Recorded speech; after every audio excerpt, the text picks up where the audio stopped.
नमस्कार मित्रांनो, मी आपलं ई स्टडी सर्कलवर हार्दिक स्वागत करत आहे. मित्रांनो, आपण जे आहे कम्युनिटी टॅबमध्ये एक सर्वे घेतला होता.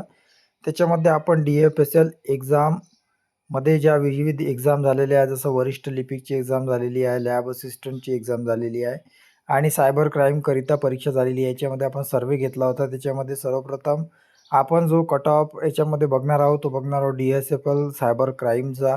याच्यामध्ये बहुतेक जे आहे सर्वात जास्त जे याला टक्के पडलेले आहे पर्सेंटेजमध्ये तुम्ही बघू शकता 100 ते 120 मध्ये 36% लोकांना गुण मिळालेले आहे आणि याच्यामध्ये 30% जे लोक आहेत ते 130 ते 120 याच्यामध्ये आहे. तर 140 ते 150 मध्ये 21% आणि 13% 150 ते 160 मध्ये आहे. याच्यामध्ये जे आहे 10%चं थोडंसं याच्यामध्ये हे असतं मित्रांनो, कमी जास्त, म्हणजे कारण हे ऑनलाईन आपण जे आहे विचारलेलं असतं. कोणी याच्यामध्ये चुकीचं पण जे आहे टिक करतात, त्याच्यामुळे याच्यामध्ये 10% जे आहे सोडून द्यायचं असतं. तरी मित्रांनो, याचा जो कट ऑफ येऊ शकतो तो येऊ शकतो जो आहे ओपनसाठी याचा 140 पर्यंत याचा कट ऑफ येऊ शकतो. तसंच जे कास्टमध्ये आहे त्यांच्यासाठी 130 120 पर्यंत सुद्धा जाऊ शकतो. महिलांसाठी अजून सुद्धा खाली जाऊ शकतो.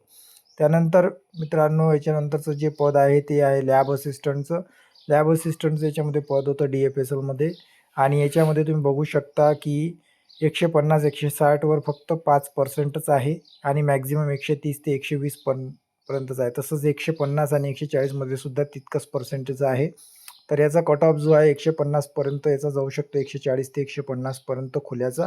आणि बाकीचे जे कट ऑफ आहे जसं कास्ट आहे, प्रकल्पग्रस्त वगैरे इतर जे आरक्षण असतात त्याच्यामध्ये 140 150 याच्यापेक्षा कमीच राहील, म्हणजे 120 130 असा राहील.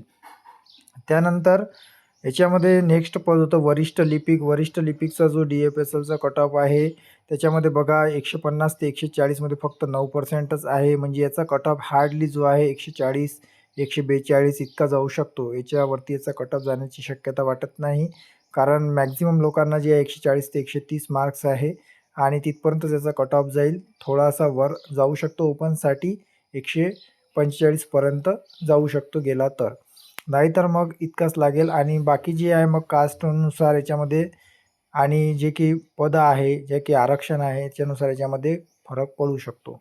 तरी मित्रांनो, तुम्हाला काय वाटतं? तुम्ही जी परीक्षा दिलेली आहे त्याच्यावरून आणि इथे जो तुमच्या समोर जो आपण सर्वे केलेला आहे त्याच्यावरून तुम्हाला काय वाटतं किती कट ऑफ लागेल? नक्की कमेंट करा. कट ऑफ हा जो आहे अंदाजित असतो, याच्यामध्ये फरकसुद्धा होऊ शकतो. तरी मित्रांनो, या व्हिडिओ लाईक करा, शेअर करा आणि चॅनलला सुद्धा सबस्क्राईब करा. धन्यवाद.